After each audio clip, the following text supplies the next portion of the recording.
What really interests me about you is you're the guy who found the print run for Welcome to Wrath, or you found it to a very, very estimatable. Like I feel it's very in the realm of the number, which is 22,000.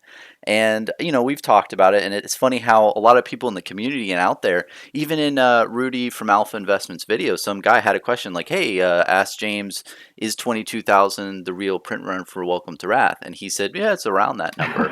And I feel like the information has been passed down, but you're the original guy to do that, man. How'd you come to that number? What was the whole math behind it? Well, first off, Bronson, I'm humbled that you give me credit for that because I don't know if I am the first person that said that.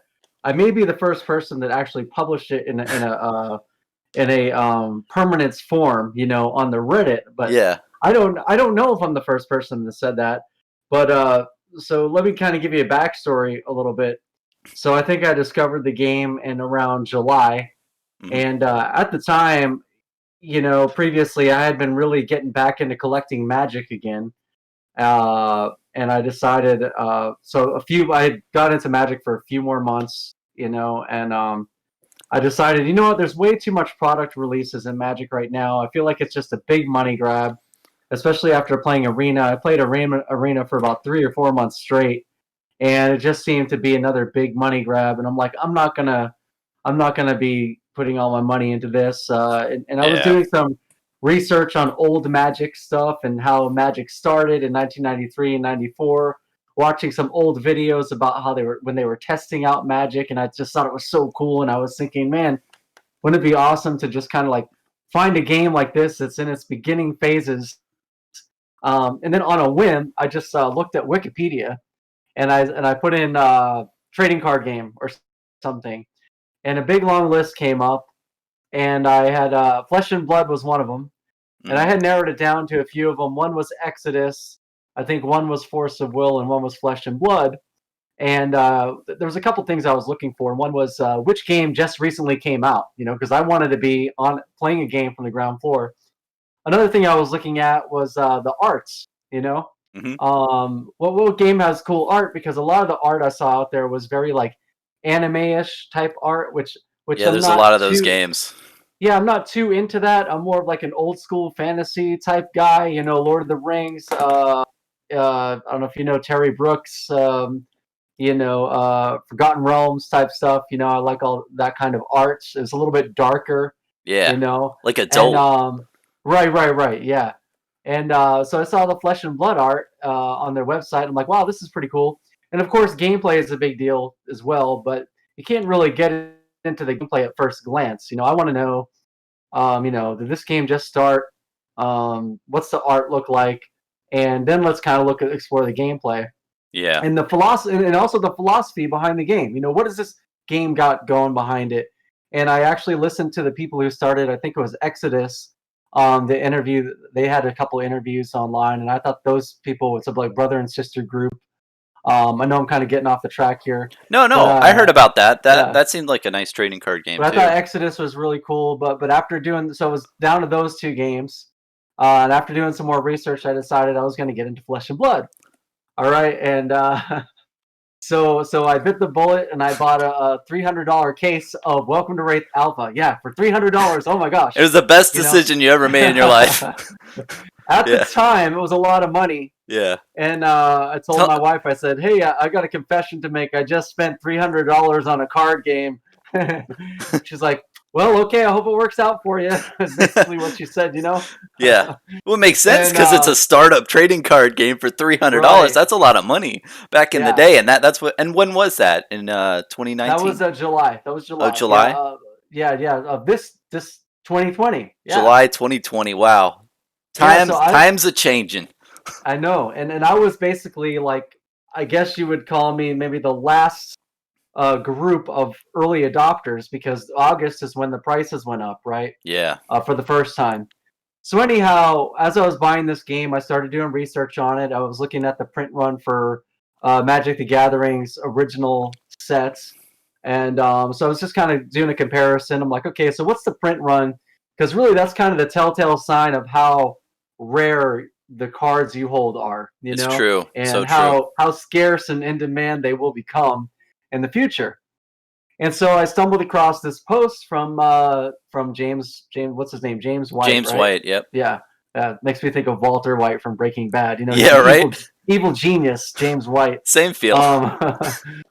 So anyway, I saw he had a post and he said there are I forget the exact quote he used, but it was something to the effect of there are half as many Heart of Fyendals in prints as there are Alpha Black Lotuses, Mm-hmm. which means there's 550 of them, right? And there was speculation about whether he means 550 that people have actually opened or 550 that they actually made. And I read it as 550 that are actually out there. That's what I And I interpret think, too. That yeah, we're I think the consensus would agree with that because the context of the question he was asked, it makes sense in the context of the question he was asked, which was something about, do you think this will be as valuable as a Black Lotus? And so anyhow, and I saw, well, there's supposed to be a fable in 1 out of every 40 boxes, I think. We don't really know for certain. Okay, all of this is kind of not for certain type stuff. And so I multiplied that by 550 or whatever. I forget the exact math I did, but I came up with around 22,000 boxes. Now, here I am. I'm new to the game. Okay, this is in July. I've been new to the game for maybe a week. I had been kind of like delving into the game, uh-huh. and I posted. I wasn't really in the community at the time, and I posted on the Reddit. And honestly, I thought I was going to get a bunch of hate because you know how Reddit is. I mean, Oh Roy, yeah. you've had some good experiences on Reddit recently, from what I can tell from your videos. But I know how Reddit is based on my previous experiences in other games, and sometimes it becomes a very toxic place. Yeah. So I thought I'm gonna post this, and I have very low expectations. People are gonna respond and go, "Oh, come on, man, you don't know. Where'd you come up with that number? Oh, whatever, dude." So I was bracing for the worst, right? And and so someone else responded and said, "Yeah, I actually mentioned something like this on the Discord." Mm-hmm. So I guess he beat me to it. But But he didn't post it. I don't know. You were the first person who outlined it and who, like, front right, center who said, "Hey, broke this it is it." down? Who's the Yeah. nice person who didn't be like, "Oh, wow, this is pretty limited. Let me buy up as much as I can and not let anyone know." So, Right. nah, Yeah, so I got yeah. some reasonably good feedback. There was a couple people that were like, "Well, how'd you get that number?" Even though I kind of said this is how I got the number, you know. And then some guy named Bronsonsblood sent me a message like a month later, said, "Hey, dude, that was cool. How that you came up with the print run numbers?" And the irony is, I discovered your YouTube channel probably around the same time you sent me that message, which must have been, when did you get into the game? It must have been in August, huh? It was late August when I got Late into the game, but August, yeah. early September is when I started really like making videos. Yep. So I was so I was like getting on the Flesh and Blood train, right? And so I was looking online for content, Flesh and Blood content, especially content talking about the secondary market. I had messaged Rudy. Everybody knows Rudy. Yep. And he said there was way too much Magic content at the time, and he didn't want to talk too much about Flesh and Blood. I'm paraphrasing here, but he has basically said he's interested in Flesh and Blood, but there was too much Magic content he needed to cover. Oh yeah, because everything is booming in the Pokemon world, which spilled Right. over into Yeah. Magic the Gathering, and there's just way too much news. So he's like, "Yeah, I want to talk about Flesh and Blood, but everything's going crazy with Magic the Gathering." And I guess for his channel, everyone watches him mainly for Magic the Gathering. So if he put too Right. much focus on Flesh and Blood at that time, I could see. But now Flesh and Blood is the new crazy thing that's happening recently. Exactly. And so when he told me that, I started looking for other content creators. I saw a lot of people playing games and stuff, and personally, I like to just play the game myself. I don't watch people play too much, but I do appreciate the content they make. But I was looking for somebody who had commentary on the secondary market, and that's when I stumbled across your page, and I listened to several of your videos, and I was like, "Who is this guy?" And I tried finding you on Facebook, and I tried finding you on Discord, and I couldn't find you anywhere. Yeah, I wasn't in And those things at the time. I was it just took on me like Reddit. a week. It took me like a week to figure it out. But this was after you had sent me that message on Reddit. Yeah, I remember that, and you I didn't put messaged me two and two. back. I You didn't said, put two and "Hey, two together. you're that guy." Yeah. Well, and I'm it like, was funny. oh. Yeah. At the time, right? There was Yeah, literally no secondary market videos on YouTube at all. right. Like, No, you're and exactly right. it's Yeah. funny too because anytime, and I talked to a couple other people about this, is you didn't really have to be good back in the day. I feel like if you just made stuff, people were just like, please keep making videos, please make as much as you can. Right. I want more stuff because Yeah. there really hmm wasn't that information. But now I feel that there's a lot more good people. Like, have you seen Lou from TCG, Kitchen Table TCG? Yeah, I have. He makes really good stuff. Now I feel like it's there's so many more of those things popping up around now with Oh, the definitely. secondary market because it's Yeah. really going crazy. But yeah, back in the day, it wasn't that not that hype. And it's funny too because when I first saw your post, I was like I was stunned. I thought, wow. The math that you did was perfect because you took the heart is in well, one every 40 boxes, and then you multiplied the total. Okay, well, if it's 1 out of 40, then I think you did 40 times 550 and equaled the 22,000, and it worked out so well. And then you could literally, when you have that 22,000 number, you can literally back into all the other rarity print runs, and it really does give you an insane amount of information for that one little blurb on Facebook, Right. because then you can Yeah. calculate, oh, now I know how many Majestics there are. I think And there there, are 1,100, right, of each? Or I'm 1,100 not sure. legendaries. I'm not sure, but you're right because there's a lot of people on the Discord calculating everything. They're trying to calculate how many of each common cold foil there is, and I think they came up with a number like 1,300 or something. Of since there's 12 different common cold foils. Hmm. I think they came up with a number 13 or 1,700. I don't know. Don't quote me on that, but basically the point is there's a much fewer common cold foil equipments than you would imagine. So that's Yeah, why they've gone up in price. it's crazy recently. And one thing back in the day, I don't know if I ever floated this by you, but when James White posted that on Facebook, the word he used that I thought was very peculiar is he said alpha uh, Black Lotuses in circulation. And when I heard in circulation, that kind of felt to me, and I could be wrong with that. That I thought it could be interpreted a different way. I think the way you interpret it is, I'm like 95% sure it's that. But I thought there was a very small percentage chance that he could have meant like, well, of the Black Lotuses that were ever printed of 1100, only maybe 600 exist now, so maybe 300 Heart of Fandals exist. And and this isn't investment advice or anything. I just want to put Right. that disclaimer right here. Yeah. And that is a little far fetched, and I don't think that that's true now because he did answer Rudy when Rudy asked like, "Hey, is 22,000 ballpark near?" And he said, "Yes, yes, that is." But Wow. Yeah, that's awesome. what if it's lower? Wouldn't that be what do you think would happen if, let's say, in April when Monarch released, they say, "Oh, actually we we only printed 15,000 boxes."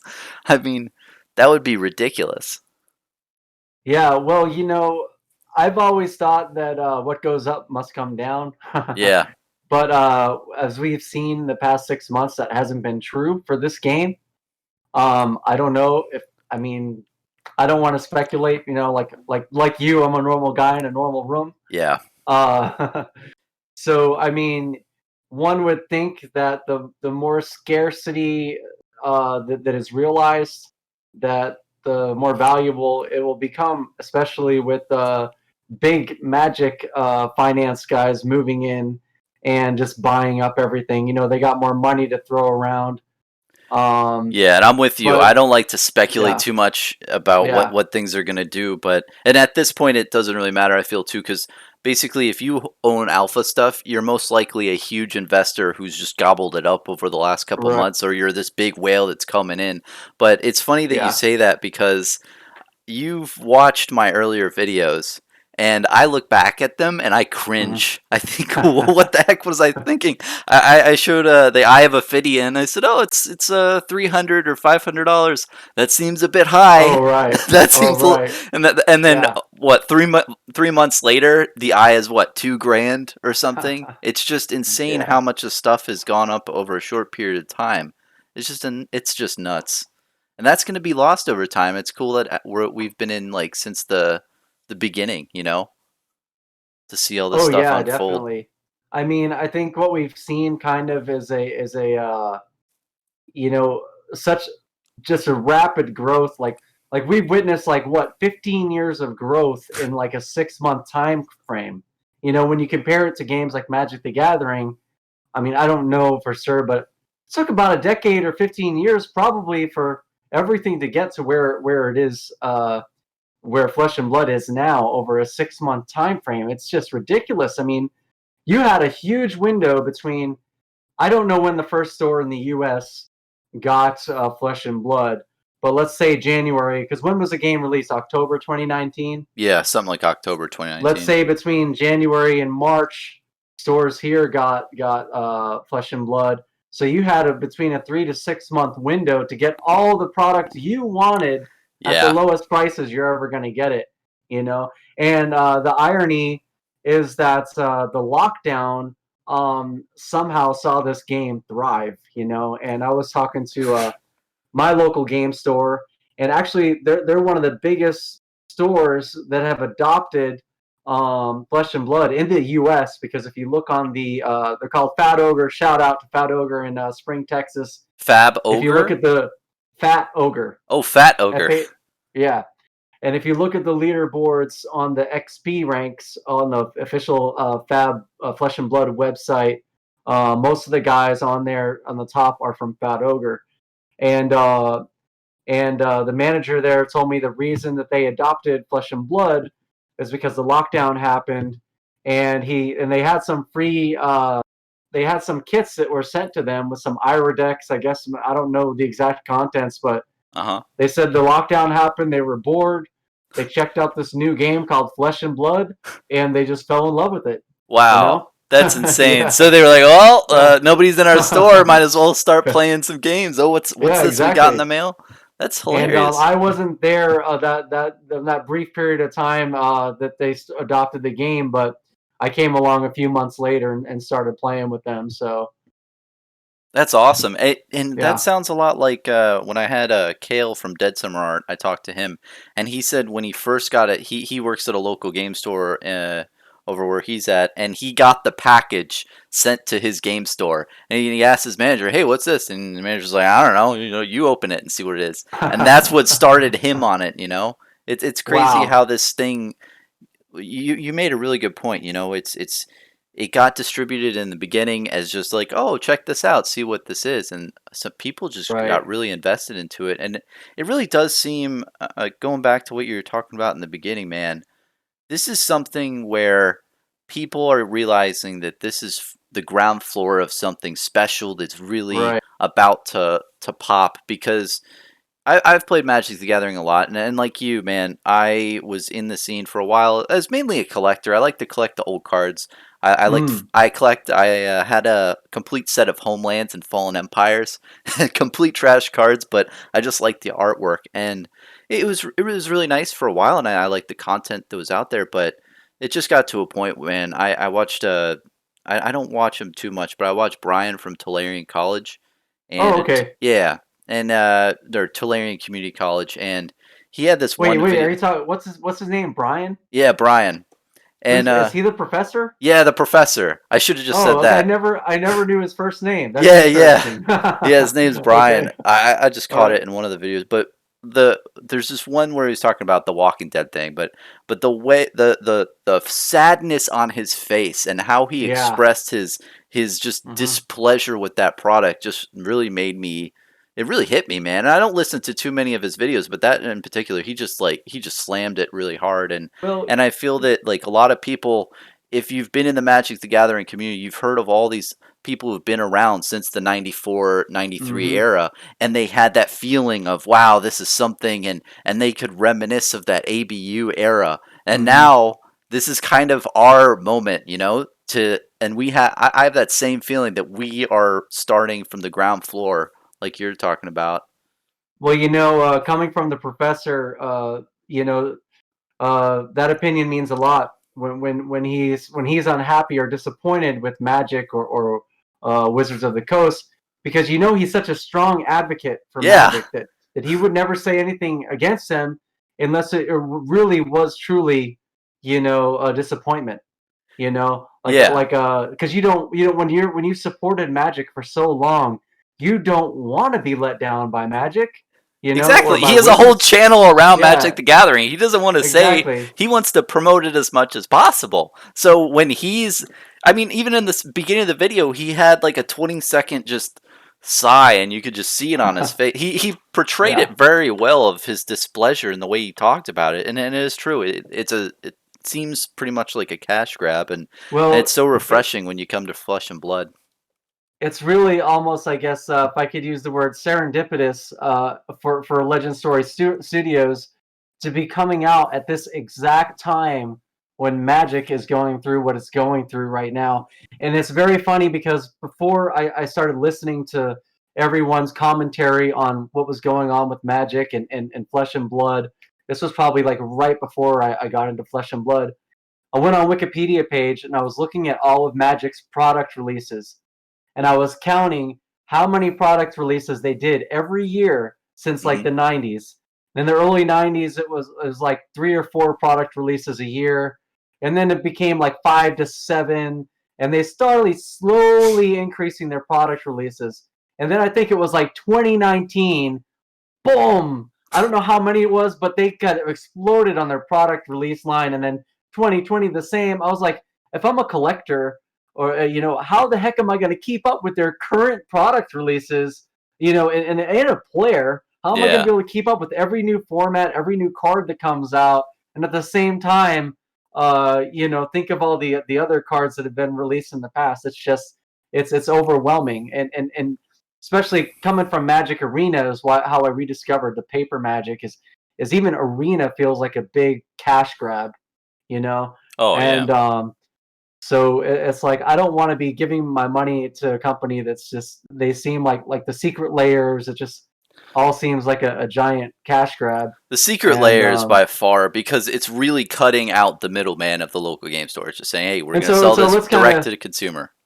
So let's kind of turn. I don't want to be negative on Yeah, any company or anything, but that's so true. let's kind of turn this into a positive note. I had sent you a message earlier today. I said, let's talk about why Flesh and Blood. Because I had somebody ask me, I forget who it was, a few months ago. Well, what is it about Flesh and Blood, Tony, that you want to play or collect or invest, whatever, all three, Hmm. in this game, Flesh and Blood? And there was a couple of points I made to them, and one of them that really stuck out to me was that they spent 7 years developing this game, right? Yeah, they've spent a So lot of time, especially I think the card back was developed a bit a while ago. Like they've had all this stuff in development for a very long time. You're right. yeah, so that was one thing that was kind of like, okay, this isn't just something that was slapped together, right? And in the hopes that it's gonna hit, They Yeah. spent 7 years developing, and then you made a video on this, which I thought was really cool, on their statement that they made before they even released the game. I think it was before they released the game. There's an article on their website, so if you want to go back and read that, it's about collectability, right? Yep. Collectability, and what was the other Community, word? collectability, Community. community, and it's the dual thing. It's both of those, Yeah. and they were posted one day after each other. hmm Yeah, and And it's so their mission statement seemed to really resonate with me, and I think it'll resonate with the other players and collectors. They purposely set out to make a game that would not only appeal to collectors but would also appeal to players. yep. I don't think that they intended for this game to be such a high price entry point, and we're seeing a lot of dialogue going around right now about people are scared off from the game because it's a high price entry point. And I think there's 2 reasons we're hearing that. One is by no fault of LSS, and that's because through the lockdown and all of that, a lot of the prints got stuck in the queue, and therefore they weren't as able to print as much product and release as much and ship as much product as they had originally planned. And I think another one is just the hype around the alpha cards. Yeah. Whenever, if whenever somebody just kind of looks up Flesh and Blood, they see a $3,000 box and they're like, I don't want to mess with that game. They Yeah, don't they're like, well, realize, I'm priced out of this. right? They don't Yeah, realize that Unlimited has the exact same cards, and I'm talking about playing here now, not yeah, collecting. If you just want to play, yeah. It's the exact same Unlimited has the cards in the exact same box. cards. Now unfortunately, like I said, you can't get those always at MSRP right now because of the situation with shipping and printing. Mm, But I believe that LSS intention was to allow players to be not to be priced out of playing the game, yeah, you know. And so when you create a game that anybody can enter in and play at a reasonable price, and at the same time it still holds value for collectors, I think it's that's the kind of perfect situation you want to be in, because even when Magic the Gathering came out, what's the guy's creator's name? Garfield, James yeah, Garfield. yeah, yeah. I think James Garfield or I Richard heard him Garfield. say, "Oh, Richard Garfield." There you go. Yeah, or who knows? Anyway, One of those. Garfield, just Garfield. So I heard him say in an interview, and I'm just kind of paraphrasing here as well, I think I saw this that interview. he didn't realize how collectible the game would become. He thought people would just buy a starter deck and just play against somebody else with a starter deck, maybe trade a couple cards with that other person, and they didn't understand that people were going to see a card like Black Lotus or Mox Pearl, whatever the big Power 9 is, and say, "Oh, I want another one of those," and go out and try to purposely find these high powerful cards. And so it was at the time it was a phenomenon, and they never expected it to take off the way that it did. And it's funny because in a way he essentially stumbled into greatness, you know. And he's a brilliant man. I mean, the game of Magic the Gathering was very well developed, and the mechanics and everything. It's stood, you know, it's lasted for what 30 years, and it'll be here for many years to the future. And it's just interesting how he didn't intend it to be as collectible, but that really kind of spun off. And I guess that's why he made the Keyforge thing that he did. But yeah, and another thing, people getting into Flesh and Blood in December and later of 2020 and now in 2021. I feel that what has been really lost too is, do you remember back in the day? And we had mentioned that we've been talking on Reddit and stuff. You know, you saw a couple of my videos. I saw your post on Reddit that talked about the print runs, and we were saying, Hmm. hey, what do you think the price of all these alpha cards are going to do once Unlimited gets printed? Do you Yeah. think it's going to tank like more? Do people really care about the date on the bottom? Do people really care about this cold foiling? And a lot of people in the community, you saw the posts. Remember, they were just dumping their stuff. They're like, well, I have all this Right. product. I played a little bit. Yeah. I'm kind of out. I'm gonna sell all this at the higher prices. You know, after the first spike, and it's hilarious how how all that kind of stuff where you could buy literally whatever product you wanted out there. Anything Hmm. you wanted, you could buy at Yeah. reasonable prices. It was very accessible up to Yeah. what do you think? Up until the CFB announcement September.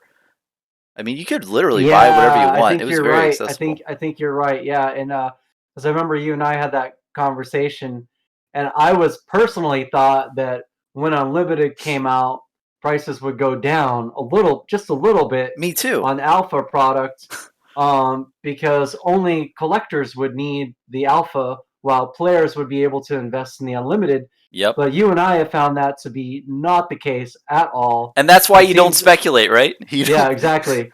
And we've seen that there's a lot more collectors in this game than we realized. People who actually care about that 2019 date instead of the 2020.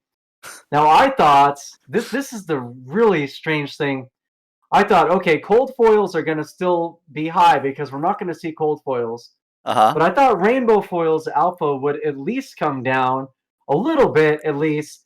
But if you look at the price disparity between a rainbow foil in alpha and a rainbow foil in unlimited, it is gargantuan. I mean, you got It is insane. Enlightened Strike is maybe between 1,200 to 500 right now, a rainbow foil in alpha. But in unlimited, I think it's between 100 and 150. Don't quote me on this. This is just Yeah, roundabout yeah. numbers. But that is a massive price disparity just to pay for that one with the that doesn't have the rarity bubble on it. That's the only difference, So right? It's you're the paying rarity for a bubble. degraded card, like something that has less, like I like the bubble. It's nice. I actually like the rarity bubble. I don't think a lot of people do, but I like it because it shows you quickly what rarity card you have. Exactly. Um, I I haven't opened a lot of unlimited, but from what I've heard, people say that the card stock is better in alpha. I don't know if that's true. I'm just saying what I've heard. Hmm. But nobody's gonna pay $1,000 extra for a card because the card stock is just a little bit, better. Exactly, and that's what I don't Yeah. understand, man. Because when you look at an alpha, beta Magic the Gathering card, they are night and day different from revised or any other set. I mean, you look at an Oh right. alpha, and Oh it's got right. the Yeah. circular corners. Yeah. It looks so much different. It The doesn't black have a border. set symbol, black border, Yeah. all these things. But No literally with rarity Flesh, symbol at all. yeah, Yeah. with Flesh and Blood, it's literally just 2020 or 2019 and then the rarity Right. symbol. That's it. It's at the very bottom of the card. Everything else from, 99% of the card is the same card. Right. And Well, it's hilarious how people put so much of a premium on that, man. I'm wondering how many people that are buying these cards and are holding onto these cards are just investors only. I know there's probably no way to figure that out. It seems like a lot of the people that are investors and players, or investors and collectors, because those are our three groups, right? You got Oh, for investors, sure. collectors, and players. Somebody is a little bit of each, you know. But if you got people, if 20% of the people that are buying them are purely investors, um, I think once they move on to the next fad, or if they dump, then we might see a lull in prices. But I just have no way of determining how many of these people are just purely investors because it's the next big thing right now, you know. But I don't know. I'm kind of in a little bubble on in the flesh and blood world where most of the people I talk to online are investors and players, or investors and collectors, so they have some kind of stake in the game itself. Like for me, I'm not too concerned if my cards lose value because I actually like the game. You know Yeah, what I mean? same. I'm not just, yeah. So I play the game. I play at my card shops. I play with my wife. As you see, we got our play mats set up right there. That's awesome, man. Yeah, and so you and I have played over TTS. Um, but anyway, going back to LSS, I think what they did is they kind of said, "All right, we're going to learn from Magic's mistakes, and we're going to capitalize on what Magic did right." And so Yeah. I think right from the get go, they came out and they labeled their first edition Alpha, right, Yep. which was not And they put that an sticker on accident, it. That right? golden sticker. And I think they did their best to kind of learn from. I mean, they went right into this game knowing that people are going to try to collect this game, Yep. and like I said, Garfield didn't really, just was trying to make a great game, didn't really understand what kind of collectible it would become, and so and if I remember correctly, I think James White actually worked for Wizards of the Coast. Am I correct in that? You might be. I haven't Yeah, looked into his background. I think he did work for them somewhere in some effect.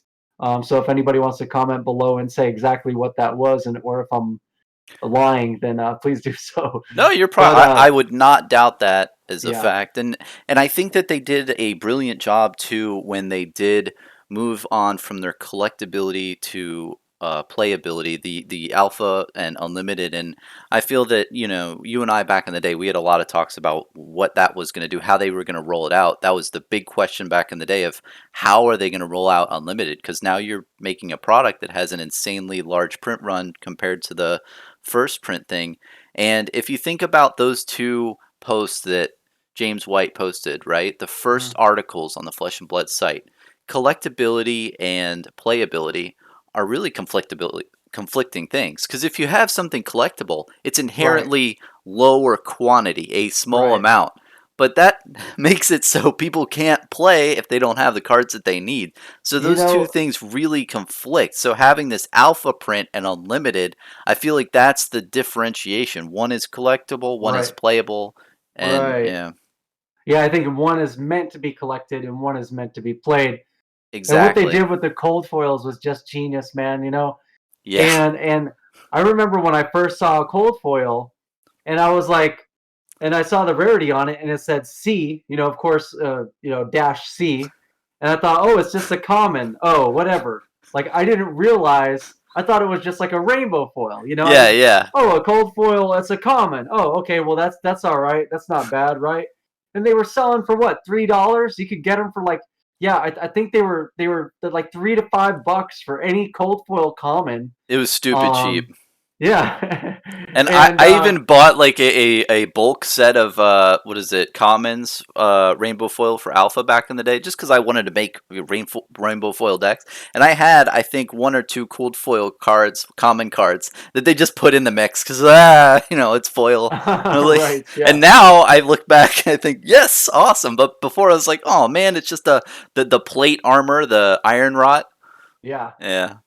Oh yeah, no, they look great. Now you look at them and you just compare them to a rainbow foil, and you can just really see the difference on the difference of the cold foiling over rainbow foil, and also the cold foil does not curl, which is a big bonus.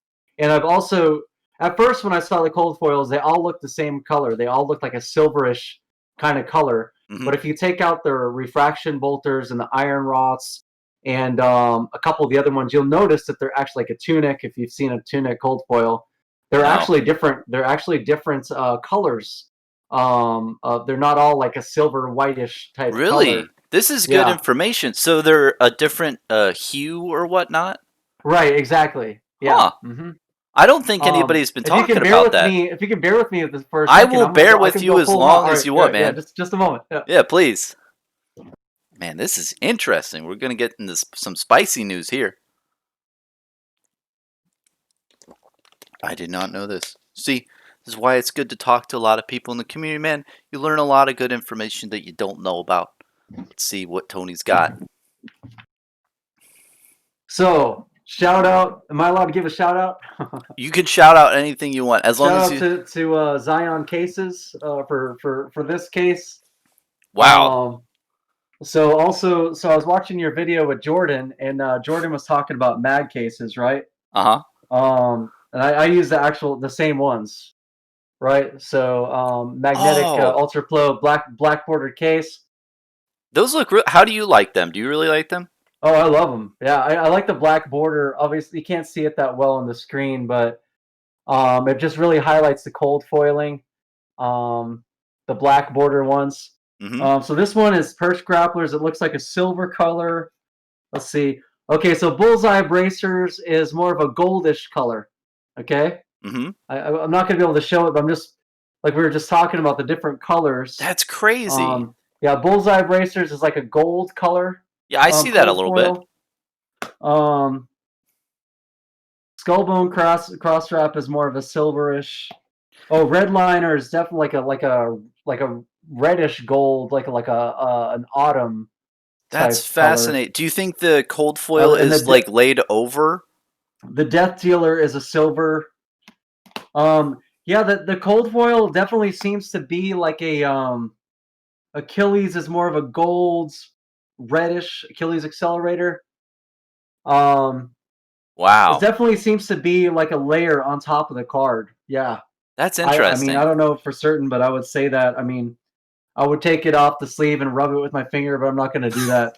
No, that wouldn't be good. Get those Oh, oils on the card. the Teklo Foundry Heart is just beautiful, man. It's here, let me take it out of the case. That is a really nice card. It's in the Take your sleeve, time, please, so man. Take. yeah. I'm horrible with stuff. I have to take as much time as I So can. it's in the sleeve. I got it out of the top part of the case out. This is like a reddish gold with red with some gold. It's a beautiful card. That is beautiful. And I literally paid $350 for it. Wow. Had to say that. $350. 350. Back in Yeah. back in the day. Yeah, like a month ago. back all the way in yeah, October. But I'm looking at all of these, and they're all like oh, the No Rune gear is almost like a purplish. I got a No Rune boots here. I'll take it out of the case here. It's like a purple cold foil. I wish I could show it better. I see it. I see it a little bit. Yeah, you do? Yeah. Okay. Yeah, so they are different colors, but it's definitely not the same type of foiling as a rainbow foil. That's Um, crazy. and the borders are all usually silver. I think the big cards are they talk about gold cold foils, which Now are the those ones are given out in the insane. tournaments. Those are the ones in the Um, tournament. I think there's only like 40 of each. Something crazy like that. The I gold don't know foil, how many there are, but I border think those are the tunic. ones with the gold border because these right here are all silver border. I don't think So, any one of those has sold in a very long time. I mean, back in the day, they were selling for at least $1,000 a pop. But now, wow, with yeah, everything I going think on, the multiplication on those cards must be insane. Because how much is an alpha tunic? Like 3,000? just for a regular alpha tunic, Yeah, yeah, I believe they're around that price now, maybe yeah. even more, So the gold depending if one would be it's. like 20 grand. That's like a new car. Oh yeah, dude, yeah, it's insane. Thanks for showing me that, Tony. Like, and Yeah, absolutely. do you have a full what is it? A full set? I love collecting full sets. Like that's my thing.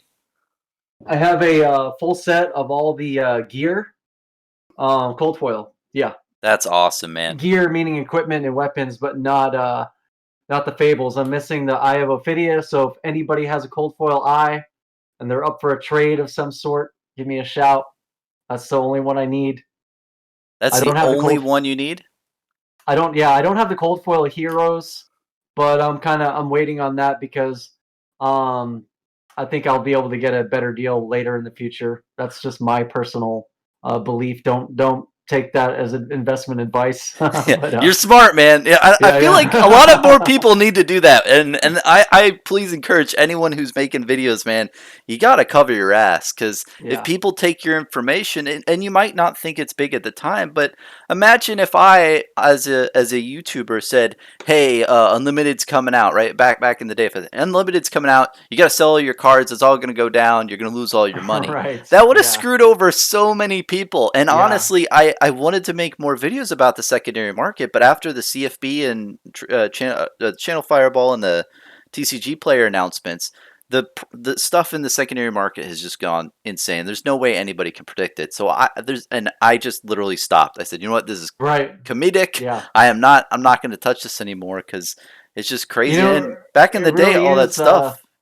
Huh? It's really kind of entertainment right now to see what Yeah. happens. I remember the last spike. I was up all night just chatting, with people because, and my wife's like, "Are you ever gonna stop reading Wall Street?" But And she it's an see, event. You have a really good point, man. I was right? there, It's man. it's an event. It's an event. It Yeah. is It's like event. I told her. I said this stuff only happens like once every 10 years. It's like, Oh yeah. yeah, The next time that happens, I'll have to see it. I'll have to get like everything ready, and I'll have to. I don't know if I can do it, but it would be really cool if I made a video of just all the chat dialogue, just through the oh whole yeah, night. I mean, right. that guy, Dim Guy, will have the Yeah, the summary. Findell Times, right? Fandle Times, yeah. Yeah, yeah. I'm glad he did that, man, because literally that's what so many people who read that thing, they spend 30 minutes Oh yeah, going through what 300 messages and weeding out yeah, all the BS, like me yeah. saying, "Hey, does anybody have any wrappers that I Empty can buy? wrappers. Empty wrappers, Yeah. man." And I know that that's kind of a what is it? Me just joking around, but did you see recently a empty empty Welcome to Wrath booster box and 24 packs sold for like Right. $75? Yeah. It's Yeah. That's nuts. nuts. Well, it's funny because when I bought my first box of Welcome to Wraith, Welcome to Wrath, whatever, and I was about to open it, and I was thinking in my head, this could be like opening Magic the Gathering Alpha, right? Like I was halfway thinking that, Uh-huh. Little did I know what would happen. But anyway, with that mindset, I thought, okay, I'm gonna save the box. I'm gonna Yeah. save the box. I'm gonna save the wrappers, and and I know it's really dorky to do that, but lo and behold, it turned out to be wise because now I got these $80 empty boxes just sitting in my closet. Yeah. I could. It's like I could trade them for like 3 ounces of silver. Yeah. And it's funny. It's It's funny nuts. because it's funny because when everything went up, I thought to myself, okay, if there's a fire in the house, it was used to be like, okay, grab all my silver. If there's a Mhm. fire, I'm gonna grab all my silver. And now it's like, if there's a fire, grab all my alpha boxes. You know what I mean? Yeah. It's so funny to think that way, to train your mind to think, okay, because you think precious metals and then cardboard, And now you're like, oh, the metal will be fine. We'll just dig it out of the rubble. Right, Gotta save the exactly, yeah. cards. Oh, Yeah. it'll melt the silver, but it'll be fine. Yeah. And I actually, that's a good point with fires too. I have, I don't know if I have it near me, but I bought fireproof cases to put my expensive stuff because I thought that too. I mean, when you're putting hundreds of dollars in a trading card game, if there's a fire, you're done. Everything is gone. But if you have something that encloses it that is, reasonably safe, Oh you could yeah. get lucky because that is a big deal. You've been in the trading card world for a while. You've heard of all those stories where a hurricane comes and there's a flood and X amount of thousands of dollars got lost in the flood. It's sad to hear, man. Yeah. And that Yeah. that even Protect your puts another investment. point of like what is it? More of attrition and Flesh and Blood. I feel the Magic the Gathering attrition where 20,000 cards were ever printed, but 10,000 probably exist today. Flesh and Blood attrition's got to be absurdly low, wouldn't you think? I mean, it's got to be now probably 20% attrition, 80% got say it might even be higher. What do you think? And this is just speculation too. This is an investment advice. Like, how I many would think cards do you think so. got damaged or just destroyed? I think more people are more careful with their cards with Flesh and Blood because of the whole alpha thing and because they've seen what has happened with Magic, and they're like, well, I'm going to protect my cards right away. And for example, when I got my first Ira decks from Reaper, so I ordered the case of Welcome to Rathe from Reaper. Uh, Shout out to Reaper. I know everybody knows who they are. And he sent me some Ira promo decks, right? And he also sent me some cold foil promos. Same thing Wow. happened. I looked at them. Oh, cool, free cards. Yeah. Never did. Little did I realize. But anyway, so I got the Ira decks, and I immediately sleeved every card, and I felt stupid doing it. I'm like, I'm gonna sleeve every card because I'm a dork, and that's what I do. I sleeve all the cards, I'm the same way. and me and my wife and I went to this game store. They were having a learn to play event, and we went and brought our Ira decks, and I felt stupid because we had ours all sleeved, and everybody else was just playing theirs barebacked, whatever. And but anyway, I was like, whatever, man, I'm protecting my cards. And lo and behold, I mean, look at the prices of those Ira cards, especially the lunging presses and the springboard somersaults. Those cards have a different collector code on the bottom, Ira dash whatever. Why are they going Yeah, up in price? I've seen that recently. I don't know how much are they currently? because they were not printed in Welcome to Wraith. They weren't printed in Arcane Rising. They were only printed in Crucible as rainbow foils. So currently, the Oh, only way. So now before Crucible came out, lunging. Wait, I might be wrong here, but I think the Ira cards were not tournament legal you're right. I because they remember that. weren't. Yeah. So then when Crucible came out, they became tournament legal because they were all printed in Crucible, right? So Hmm. then people can use lunging press, they can use springboard somersault, and so the only way to get those are to either get the Ira deck or to get the rainbow foils. So it's much harder to find those cards than it would to be like a regular common card. So I think that's why we're seeing demand on cards like those. And personally, I think the Whirling Mist Blossom is a great card, even though it's a common, even though it's in Crucible. I think it's printed as a common That because it's card the is so only underrated. Iro specialization card, right? Yeah. It's the only Iro specialization card. It's got the unique border around it, And if and you can so use it like at the end of a combo chain and draw two cards, it's insane. Because oh then you yeah, can push out so much more damage at the end of a string. And it's funny, I just wanted to say in that Ira welcome deck, right? yeah. There's a sleeper card that Oh nobody's yeah. really talking about, man. No Okay. one's talking about. And it'd be interesting to see like maybe you know about this, but the Edge of Autumn, right? In their collector's center, Oh, Edge of Autumn it's is got a different gold border. bordered, and Right. gold bordered is only in those Yeah. tournament cards. And they said they accidentally did that or Yeah. something like that, but then it was going to be reserved for later.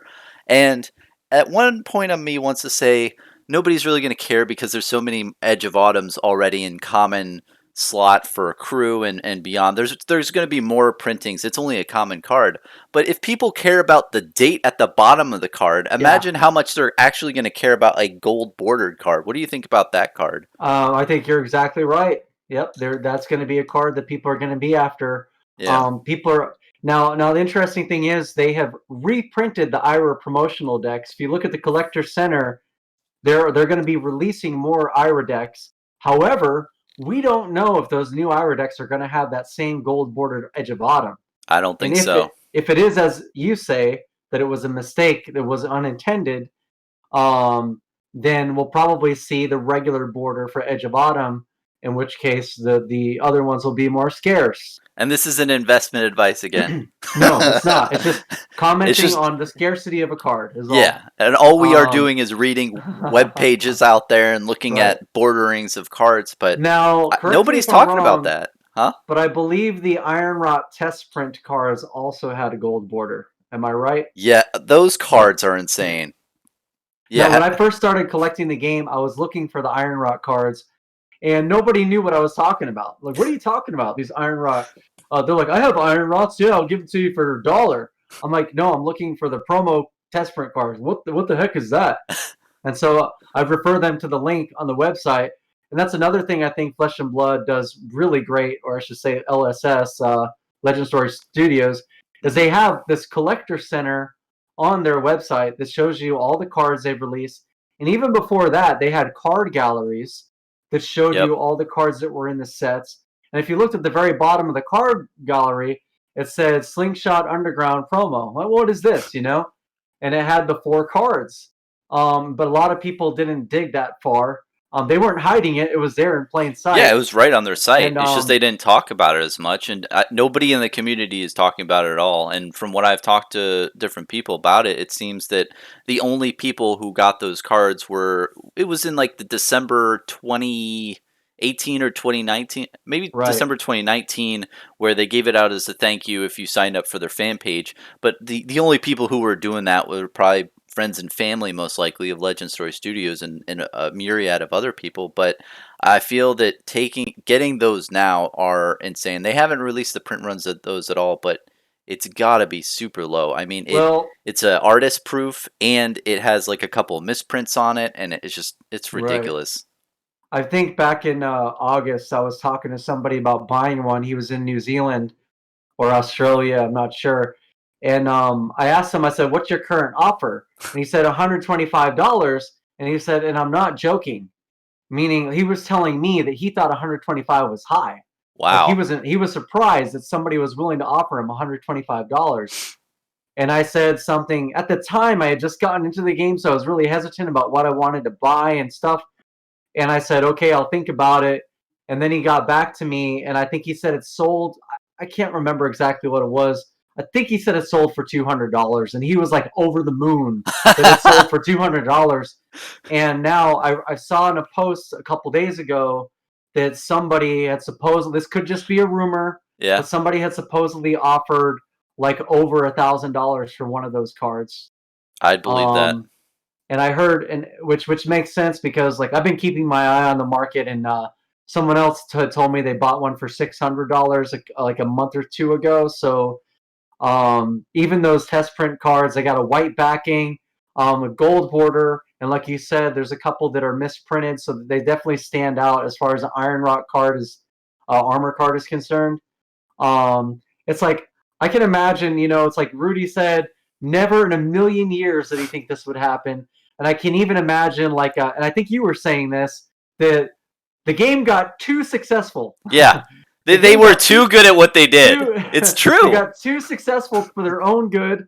And I don't even think the creator was prepared for this, especially under the lockdown. I He's know. like, how do we meet this demand? You know what I mean? Yeah, And the cards, these Iron Rock cards going for over $1,000. Foil E strikes alpha prints going for over $1,000.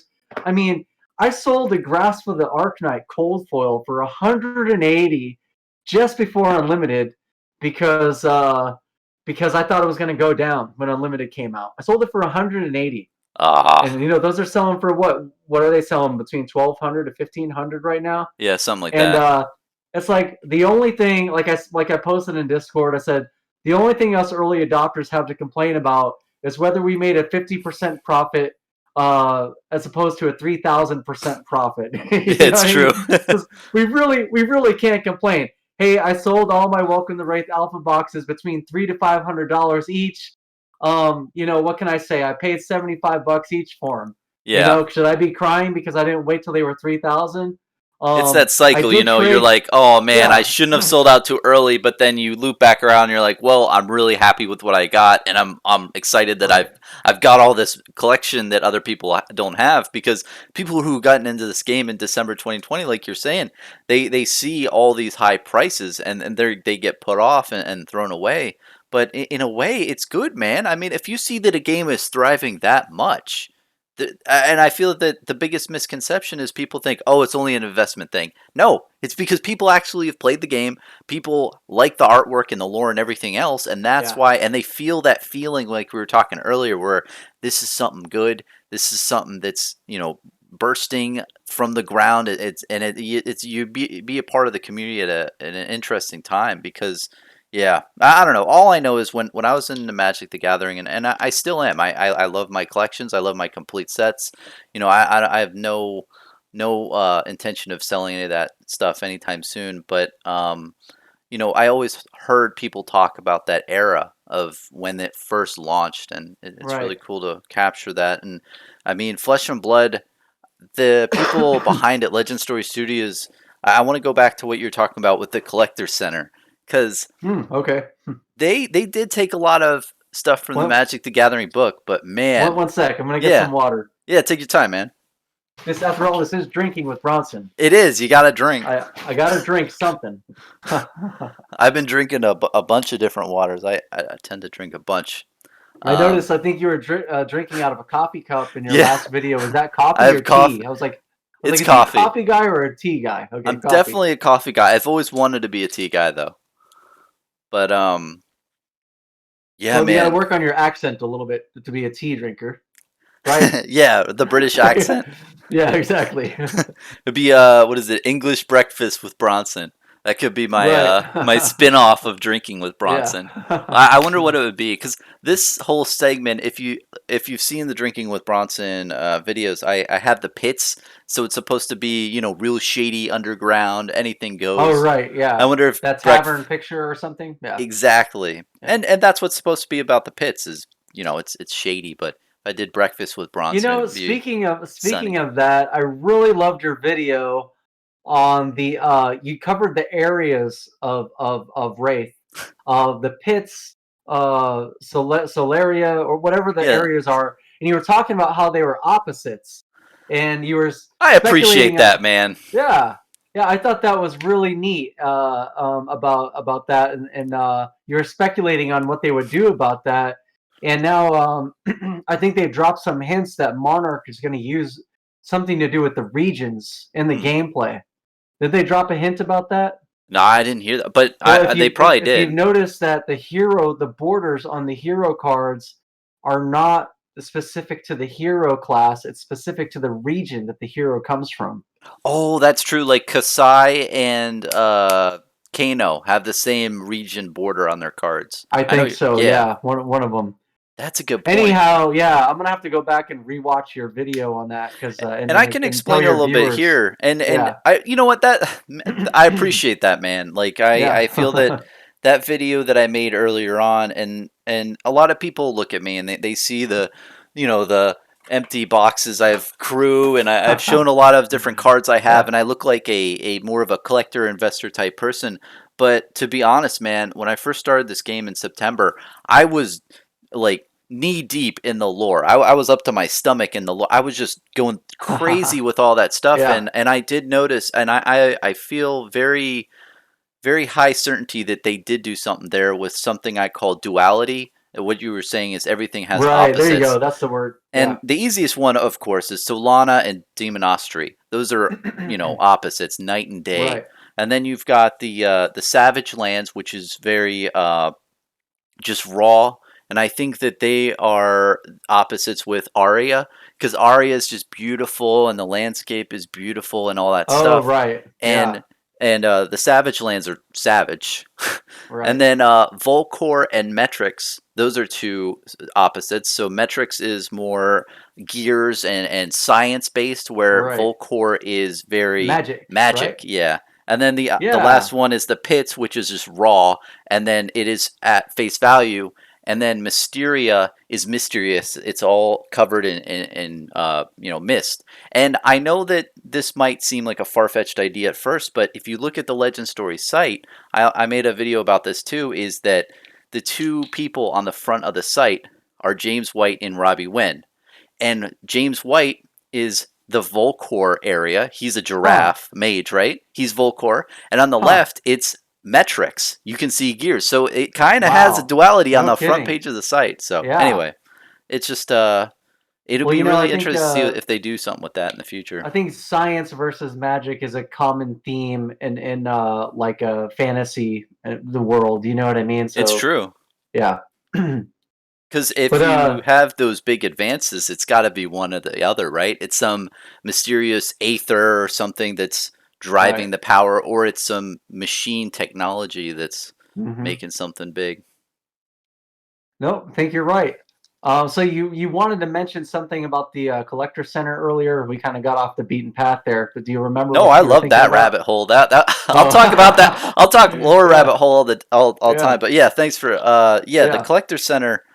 I really want to talk about it more because it's a bold statement for a company to say, hey, this is our print runs, this is it, and the way that they're doing it and rolling out is really smart. And the big question I have on my mind is, when do you think they're going to release the print run for Welcome to Wrath? I mean, we already know what it is. James White has confirmed that the estimate that you figured out and posted out on Reddit, that is the number. It's in the ballpark. But that, I feel, is like they're loading a gun in a way. They have the barrel in it and they're ready to fire off that information that's just going to make the secondary market just have huge news. When do you think they're going Well, to announce that stuff? Like from what what the I've exact print seen, runs? they're very deliberate in everything they do. I Mm-hmm. think the only thing that kind of threw a wrench in their plans was the lockdown, and I don't think they were deliberate. And obviously, the problems with their releases of their product, I don't think that was deliberate. But I think as far as with the information they give out, they're very deliberate with what they say and what they do not say. For example, I don't think that they said they released any information about Fable cards at first. Yep, I you're think right. they yeah, the Heart of Findel, they didn't say that that was in the set. That was kind of like the magic card. And I think it's the same thing happened with the Twinning Blade and Crucible of War. Yep. The full art Twinning Blade. I don't think they said they were going to have that because at that time everybody knew, oh, what's the Fable going to be, right? Yeah. And so I think they slowly, like the card galleries. I don't think the card gallery had that Twinning Blade full art for a I while. don't think it did. Can you Yeah, imagine being the guy who opens Volcom's Wrath? You're like, right. Heart of Fandale. You only What's this gain one bullcrap? health. Yeah. This is a Where's the crap crap? card. You can't even defend with this card. What the heck is a fable? Is that a Yeah, token? exactly. I'm gonna sell this for $5 on eBay. I mean, Exactly. because you only gain one health. It's not like it says you So do 20 damage or something. So so what I've seen with that is they kind of slowly release information as they go, and they always leave a little bit of information for guesswork, you yep. know. And so I think they do have a game plan as to when they plan on releasing the print numbers. Having said that, they're also transparent, like Hmm. with what's in their packs. Well, you get a majestic one every, what is it, 8 packs? I forget. I believe so. But Yeah, they one out of they eight. have it written somewhere on their website. They tell you how many of each car is in a pack. What the chances are that you'll pull a legendary, 1 in 96 or whatever. Hmm. Um, so they do leave some information for the imagination, but when they do tell you, they tell you, they're transparent. Hmm. Um, so I think that they have a game plan with when they're going to release that print run, and at the same now when they do, I think they're still going to have some kind of mystery somewhere. They're Yep. going to make sure there is an unsolved mystery somewhere in the game before they tell you the print run on their previous product. So they're probably going to have a teaser for Monarch before they release print run on Welcome to Rathe. just to keep the mystery going. You know, I don't Yeah. know. That's just my take on it. No, I think if they're I have a like I said, very I think similar they're very take. deliberate. Yeah. Like you're right. The information they have, they realize that it is powerful, and that secondary market information or secondary market moves happen because of the information, but also a bunch of other moves and people taking on the information make different plays depending on what news they produce. And it's interesting too because we were talking about unlimited before, and I know everyone in 2021 is like, Monarch is going to be the big thing and everything's going to go insane when Monarch hits. But back in the day, the big news in the future was unlimited, and whoa, Hmm. something Right. bad's going to happen. And Right. they had I feel, and they didn't really release this, but the Channel Fireball and the TCG player thing, I know that they probably had that in the works for such a long time, and they probably finalized it ahead of time. Yeah. But they waited. They waited until Mhm. 1 week before Unlimited got released, and they had all that hype in the barrel, and they fired it off at that critical point to where everyone is jumping on into the game and increase the demand insane to Yeah. match the supply of the game. And I feel that personally, I feel that they're doing something very similar to with Flesh and Blood. Maybe they're trying to make it so people who are investors and collectors are drawn away from Monarch, and they're attracted Hmm. to the alpha and the earlier editions of Flesh and Blood. Maybe they're trying to do that, and then the newer players can get Monarch because they're saying, hey, this stuff is extremely limited. Monarch, we're gonna just print the heck out of. Well, So my understanding is that they are going to release Monarch Unlimited shortly after Monarch First Edition. did they release that? I've heard a lot of people talking about that. That's smart. Um, I don't know for sure where it was said, so but that is the general belief that they're going to release. Some people think they're going to release it at the same time, but I don't think that's going to happen. That would be confusing. But Yeah. I thought I read somewhere that they have plans to release Unlimited shortly after First Edition. Don't quote me on that. I could Do definitely your own see that. research. Yeah, yeah. Um, Yeah, this is just us like listening to what people are saying, but I mean, I feel like if you release them at the same time, store owners will be like, well, these are extremely collectible, investable. I'm gonna keep them in the back, but I have, well, and sell unlimited. And I don't blame any stores for doing stuff. It's, if you're a store owner in 2021, thank you. I just wanted to say any store owner, thanks for doing what you're doing, because you have to have really big balls to do that now. I mean, with all this online games and all this stuff, I have no idea how they make a living. The margins, man. Anyway, well, yeah. Speaking of that, Flesh and Blood. Um, of course, they made their game because they wanted to get people together at the Flesh and Blood. So they have no intentions of going to a digital game. yep. The creator has outright said that this is not meant to be a digital game. It's meant to be a paper game. And Magic Arena is all about digital. When you make a digital game, you don't have to worry about supply and logistics issues and printing physical product. You don't have the overhead that you would have creating a physical product. So, talking about the stores, a card like this would be a blessing for the stores, a game, because they can, they have more product they can move and don't have to worry about the competition of a Flesh and Blood digital game. You know what I mean? But Oh yeah. I mean, who knows where the world's going to go? It's really crazy how a physical game picked up, during this time.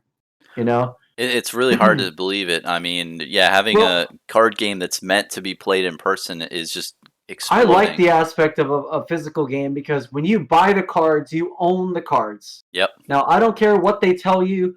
Oh, you own your own digital card when you buy your card, because this is what happened. There's a recent game called Hex Shards of Fate. I don't know if you heard of that game. Yeah, I think you told me Um, about this one.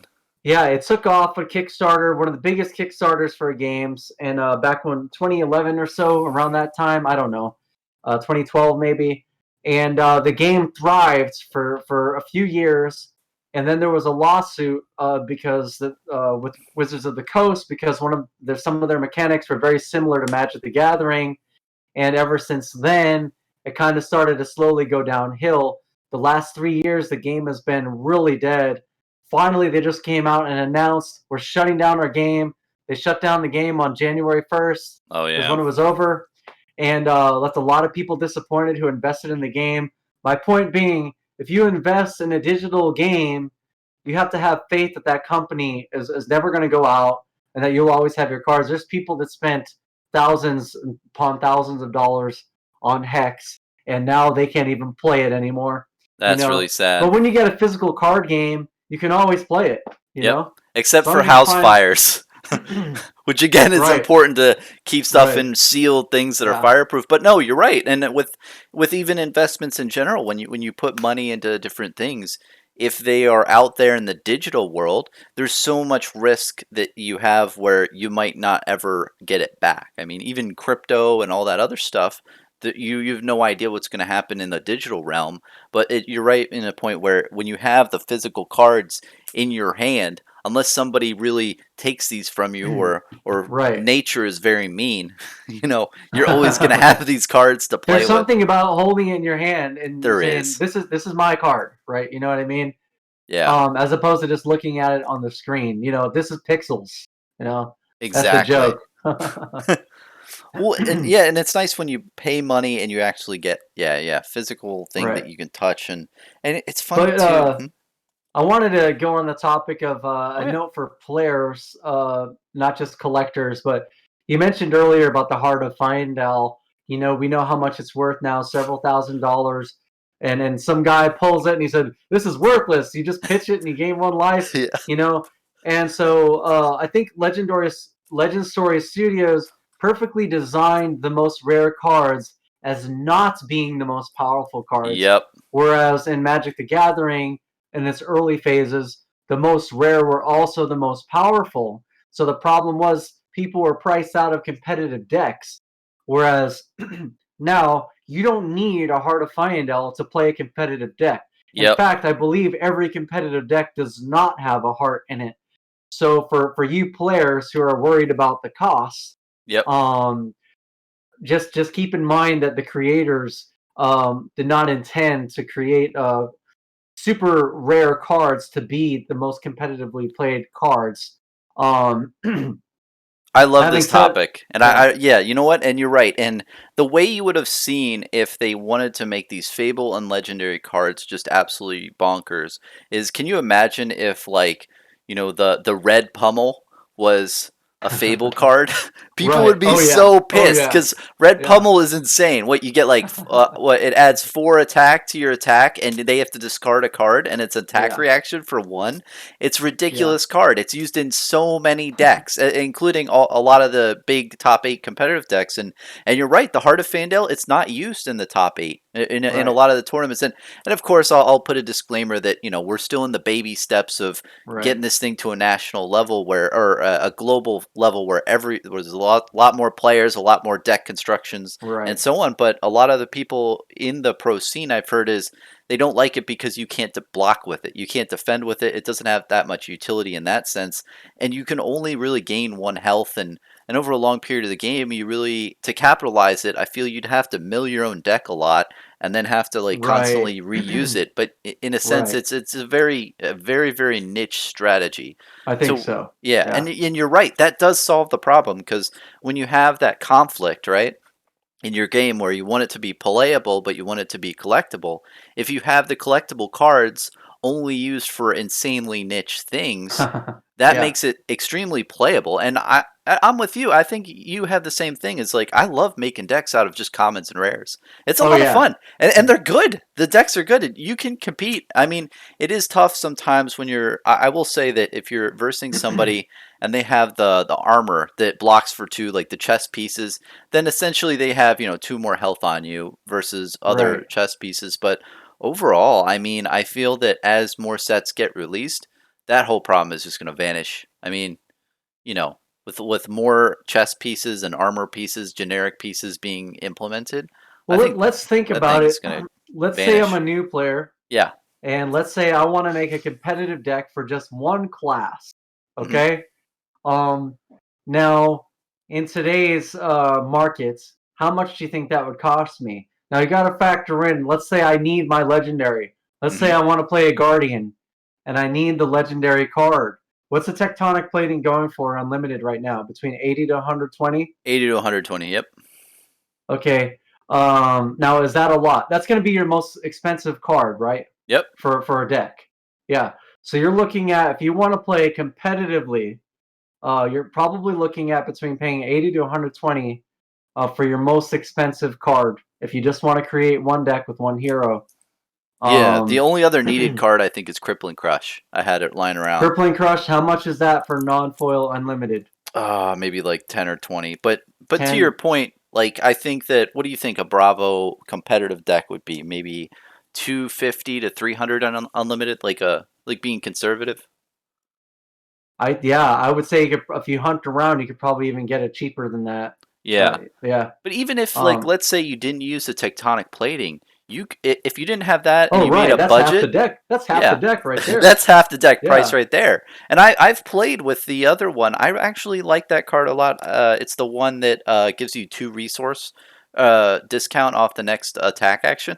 That's a good card, especially with Crippling Crush. If you have 2 blues in your Mhm. hand and you have Crippling Crush, you can play that instantly versus you wouldn't have had the resources to play that card in that turn and pushing that extra damage in on them. They're probably gonna have to block with their plate armor anyway, the breastplate. Right. So it kind of washes out. And you have a really good point, man. Like power creep is really high on the commons and rare cards, and then once that gets discovered in the game, I feel like a lot more people are going to change their perception of this game of being okay, only investable collectible cards, and Right. it's really honestly, and that's why I made a budget deck build recently, and it was I made a Bravo budget deck for Blitz called Merca, and it literally only has commons and rares, and I've played with that deck a Okay. good amount, and it's good.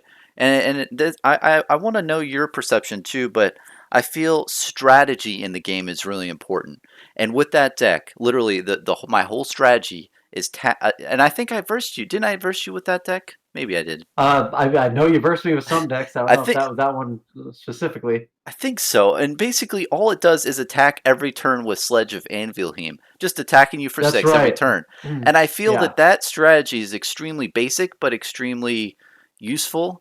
And I think that they did that on purpose to where if you're a new player, build a deck that strategizes around just attacking every turn with your weapon and then blocking. You can just load your deck with defense reactions, and then just Exactly. and blues and attack with the sledgehammer every time. Yeah, and that's Yeah, what for Chris sure. Goering kind of did with his ninja deck. You have Flick Flax and all these zero Hmm. cost cards, which make your harmonized Kodachis attack twice every turn, and you don't want to block one card in hand for 1 damage. That it sucks. So Right. that strategy I've seen so many different Blitz games with that just attack, and then on their turn they block with like 2 or 3 cards, but then you only need 1 blue pitch card or 1 yellow pitch card to attack twice on your turn.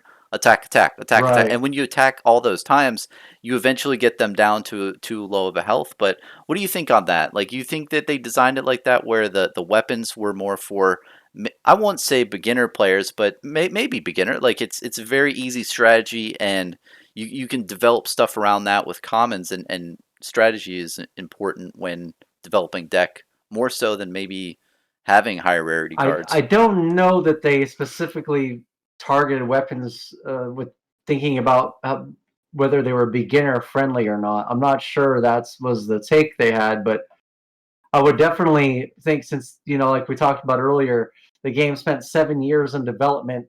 So I'm sure they probably looked at each hero and thought, okay, let's make sure each hero has 3 or 4 different strategies they can use, right? Because they Yeah, don't want the hero to fall into one strategy.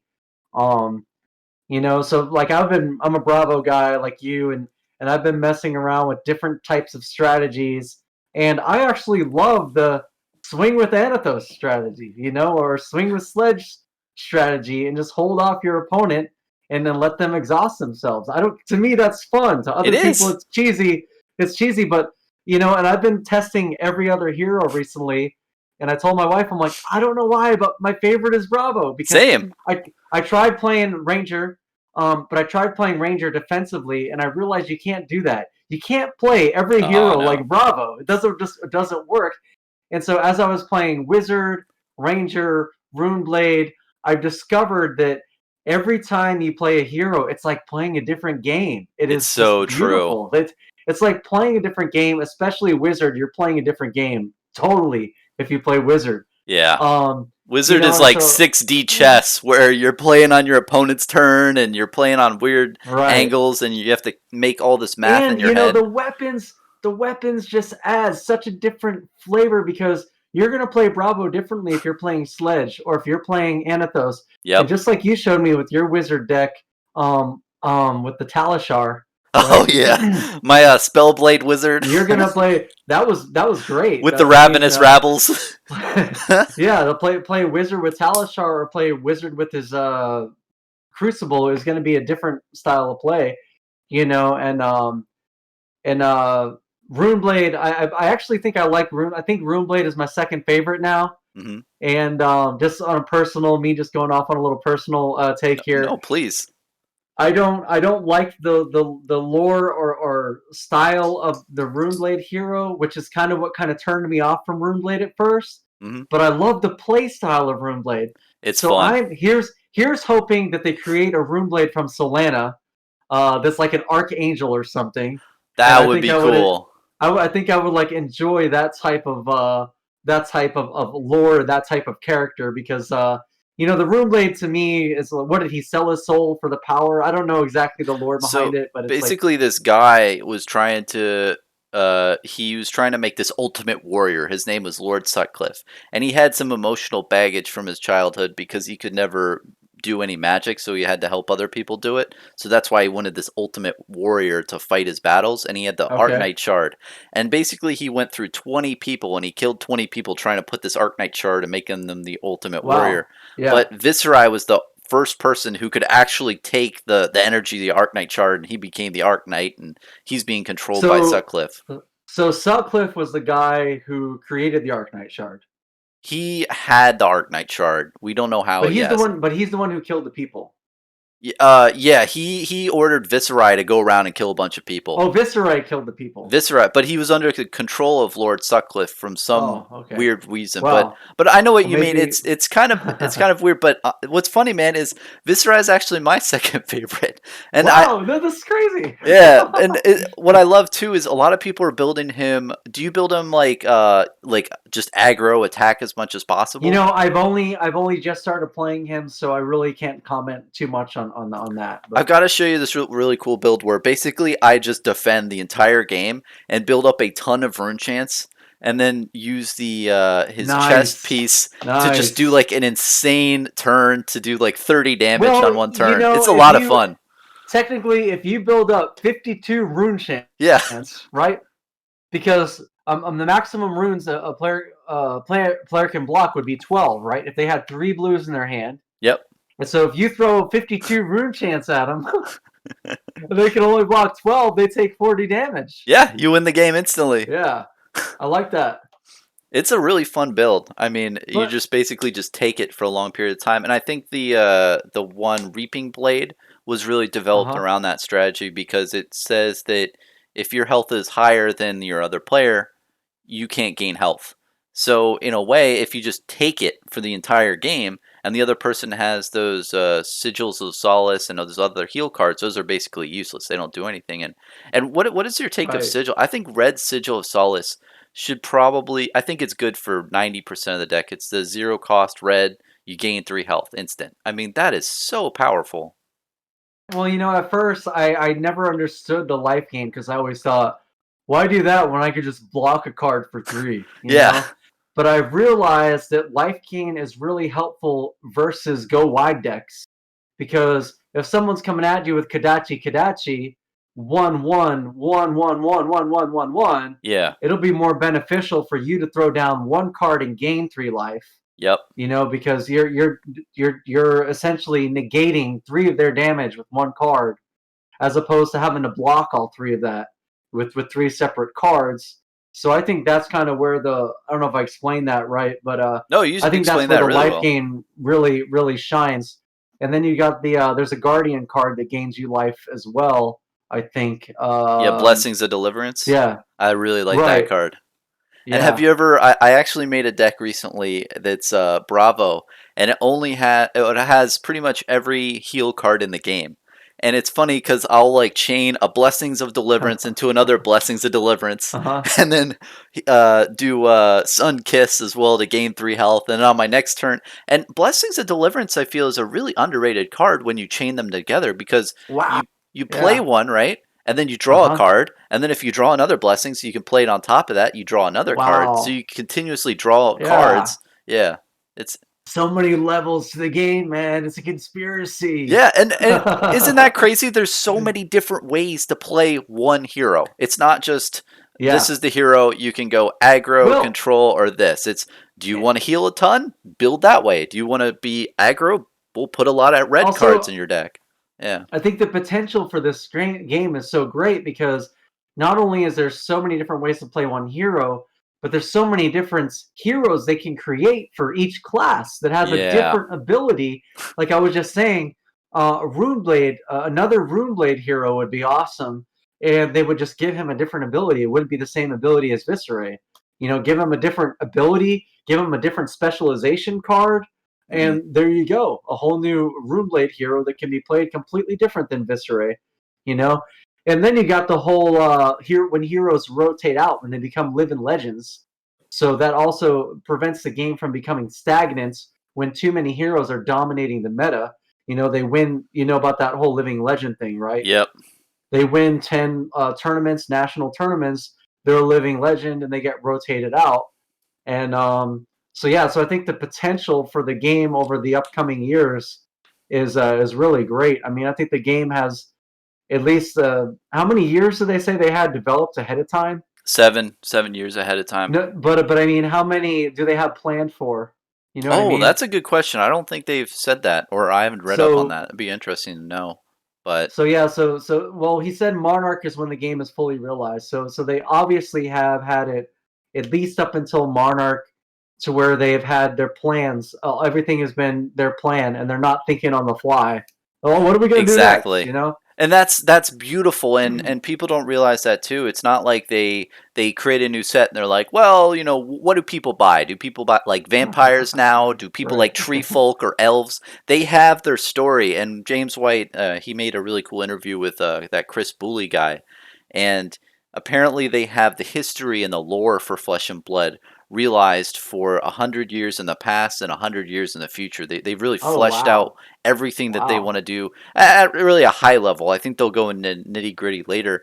But you made a really great point with now I feel that a lot of people are feeling that, there's a limited amount of card pool. But man, once Monarch comes out, once Kingdoms come out, you're going to have 4 new heroes. Supposedly, that's what I think I don't know if they've said that for sure, but from what we've had so far, it's 4 new main heroes from Welcome to Wrath, 4 in Right. Arcane Rising, and then 4 in next. There's going to be 8 new classes next year. Like classes, that's huge. Yeah. Can you imagine having different metas around 16 classes? And Right. what if they Wow. continue to do that in 2022 and 2023? It's going to be insane. You're going to have what like 20, I don't know, 20 different classes that you can And pick we're from gonna see, we're probably gonna see a lot new formats come out too. As the card pool increases, there's gonna be a lot more formats for than sure. just classic constructed and blitz. You know what I mean? And people will come up with their own, kind of like you did.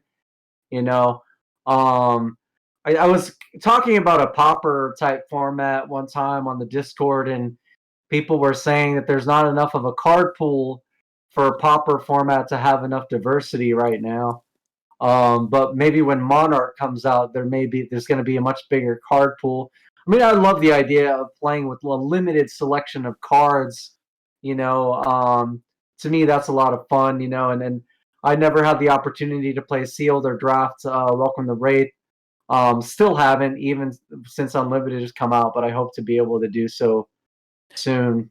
Yeah, that'd be a lot of fun. I mean, I've heard that too, and I respect that opinion. And there's a lot of people who are a lot better at playing the game than me, but I feel like there really is. I mean, the way to do it and the way I thought of it was like this deprived format that I created. But honestly, I really hope someone else or even Legend Story Studios, I hope they come out with their own format of this is Pauper, because it would really get a lot of people in the game because they Hmm. realize that, oh, you can build a competitive Pauper deck for $4.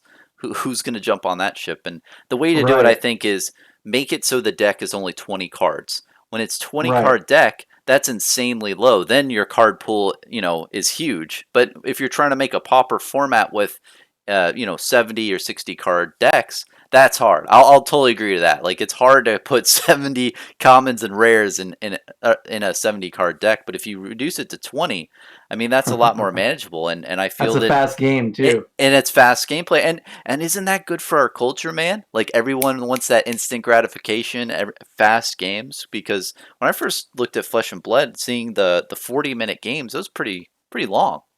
Wouldn't you agree? Like, compared Oh to other yeah. TCGs. Well, I haven't had a whole lot of experience in other TCGs.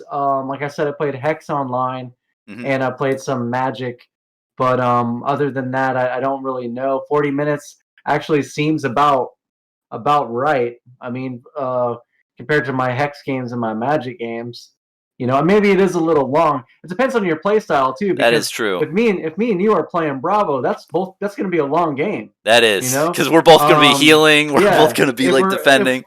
if we're both playing Dash, that's probably going to be a quick game. That is true. But if we can go back to the price of a deck, um, in your experience, like I said, like I played Hex online. I played Magic a little bit. I never played Magic, not even as much as I played Flesh and Blood, like in person with people with other players. Um, so let me ask your opinion on this because I Sure. really don't know the answer to it. But is $250 considered a lot of money for a competitive deck in the TCG world? Let's see. If you're talking about competitive as I want to play on a national level, Yeah, I want to. That I feel is insanely cheap. That's a very it's like if I that's wanted to not too make a bad. competitive Magic the Gathering deck on a national level, how much would that cost me? That I'm not sure of. I'm not What too about good what in that about realm. But it's Pokemon? it's definitely What about probably Pokemon or Yu-Gi-Oh? it's definitely probably in the $800 to $1,000 range, I would Really? imagine. I would imagine for Magic the Gathering, especially if you're trying to. But this is a great point that that you bring up now too. Is if you're in the competitive scene for those games, the set rotations really screw you over Oh, because you right. might buy a Yeah. competitive deck now, but then in like 2 years, all those sets are out of rotation, and then you're screwed. You Right. have to buy it over again. Where Flesh and Blood, this is non-rotating, so I think that's a big driver for, your cards are really worth money, and when you're putting your money into a competitive deck, it's still going to be useful in 8 years as much as it is now. And I feel like once you do purchase those cards, it really your investment. Well, I don't want to say investment. Your the money you spent on the collector Yeah. on the deck really does bleed into many years to come. But honestly, I don't think it's not that. I don't think it's that big of a deal. And if you're trying to get into the game, I don't think that buying a competitive deck is smart. I think you should literally buy like commons and rares, because like the only difference between, like, I don't know if I have the tectonic plating. So the tectonic plating, you get that token every turn. So you have to use Hmm? it twice in order for it. You have to use it more than twice to be better than the regular armor, the generic armor that just gives you flat 2 resources right out the gate. And Okay. it's honestly the only thing you're getting out of it is 3 defensive value and that possible long game thing. But other than that, you can play against people with the regular armor. So I feel that Right. if you're getting into the game, you want to see what hero you like, because you and I like Bravo. But man, there's a lot of other people who are like, oh yeah, I'm Dorinthia for life, or Hmm. I'm Yeah. Azalea, I'm Brute. They like their different heroes. So I think it's good to explore the game at first, figure out what you want, get the commons and rares that you have, play the game, and see what you like, and then probably make that further investment if you're trying to think of getting into competitive scene. But I think you do prove a good point that, like, have you heard that a lot too? Is people are like, well, this game is too expensive and I'm not able to play competitively. That's why I don't want to get into it. Like, I've definitely Um, heard that. I've heard from people who told me that, oh, so many players are mad but I haven't heard directly from those or prospective players, right? I haven't Yeah. heard directly from them, but I'm not really in the circles of new players, really, of people who are thinking about buying it. But I've heard other people talk about it, so who knows? They're just saying that they're just people that are upset the prices are really high, and then they're saying that other people. I don't know. It's a big Well, yeah, circle, and it and is a little depressing but when I Unlimited gets do bought out, but I do see that that they Google Flesh and Blood and they see all these high prices and then just immediately get scared away. I can understand that, yeah. you know. But if they're a real serious player and they want to, or they look like they want to really play the game, they can easily see that there's people that are giving away cards, right? If you're online, you'll see, hey, I'm giving away some decks that I made for people, you know. So you can buy singles. You don't have to buy. You can either buy or look around for free cards, Oh, there's commons so and many nice rares. people in the community. Yeah. That's a great point. Like they say, hey, I pre-built all these decks. I'm selling them for $5 each or something insanely Yeah. low, just And to then get people in. just wait for Unlimited to get released again, and you'll be able to buy unlimited booster boxes for MSRP. So yeah, so it's kind of unnatural that those prices are higher, but you can still buy the singles and you can buy the boxes when more come out. So hopefully, the LSS will be able to print to demand as they have planned on for the unlimited product, because of course they want new people playing their game. You know. Oh yeah, and the thing is too is if people are competitive right now, I think the biggest thing I would tell them is there aren't any tournaments. It's not like people Right. are winning huge tournaments and getting these huge prizes from their Um. $800 decks currently in the beginning of 2021. But now is a great time to be on Tabletop Simulator, man. Like Yeah, I was just I gonna just say you started can getting get into it. You can you pay can pay play any what? deck you want. Yeah, play any deck you want. Yeah, $20. Tabletop Simulator. Play any card, any deck you want. yeah, You know, and you can and play then, and anyone that around way the world. and that way you can try out all the cards before you make the investment. If Exactly. well, if there's a $120 card, you don't know if you want to spend the money. Try it out on Tabletop Simulator first. Try out every hero first. Exactly. And we're thousands of miles away from each other. We've played Tabletop Simulator against each How other. many? Where are you? Where have I'm you in ever Florida. announced where you are? You're in Florida. Okay, Yeah, I'm in yeah. Texas. Yeah, Yeah, so we've played against each other and we're not even in the yeah, same state, you know? And I've played yeah. people from Australia and a bunch of different places. So it's really interesting how, that is there and I really need to make some sort of video on it cuz I don't think many people know exactly how to use it, but the Yeah, I way think they're it's kind of centered. intimidated by it. Yeah, the way it synergizes with FabDB as well, that's the Mm, moneymaker. yeah. That because FabDB, I really didn't understand it, the whole deck building thing. But man, once I created an account, I thought this is brilliant. This is amazing. I can't believe I can pre-build all my decks, Oh and then yeah, I after love that, it. you take the Yeah. pre-built deck, put it in Tabletop Simulator, and you Mm-hmm. have your tunic. You have whatever whatever Yep. expensive card you need to play the game the way you want it. Yeah. And It's can you great. can you imagine trying to buy all those singles for all those different Mm-hmm. decks? Like you buy the Well, the brute. Yeah. I guess I do have a complaint about a physical product rather than a digital product. Whenever you want to go build a deck, you have to go look through all your cards and pick out your cards and find them, and you know what I mean? Whereas a I yep. digital card game or even on fabdb.net, like you mentioned, you can filter every card and just build your deck. It's so much easier to build it on there than it is to build it in person. And it actually assists you building in person because you can build it online and then look at your deck, what you have on your phone, and then go and take them out of your physical collection. You know what I mean? And you can Well, do of all your course. testing on TTS because why am I going to test a deck and pull out different physical cards every time I want to test something? I do Yeah. all my testing on TTS, and then I can take my physical cards out when I have the deck down to the way I want it. That is such a good point, man. Because So and not only that, it shows this is the amount of red pitch cards that you have. This is the right, amount of blue, and it yeah, has the little hmm graphs and all that stuff. And exactly, yeah. you That's can the build a deck. advantage. Yeah, you can build a deck in TTS, and what do you think? Maybe 20 minutes max. But when you have physical cards, when you're trying to look, Yeah, where's that red pummel? I know it's in here right. I know, somewhere. huh? I Exactly. gotta Yeah. find another red pummel. But with tabletops or with FabDB, you literally just like plus plus plus done.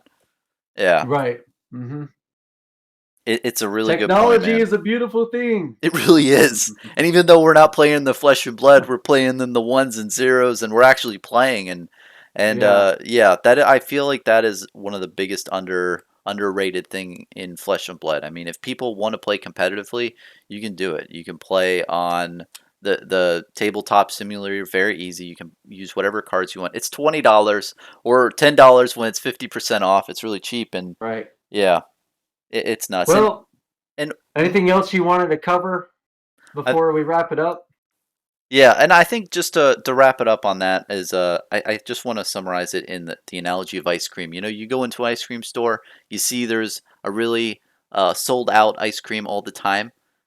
I feel that people who see the sold out ice cream need to remember that the reason why it's sold out is because it's good. You know, Right. it has some a lot more at the back end, the lore, the artwork, the gameplay, the great community, but everything like that. But is there anything you want to plug to, man? I want to make sure that you're able to say everything you want to say.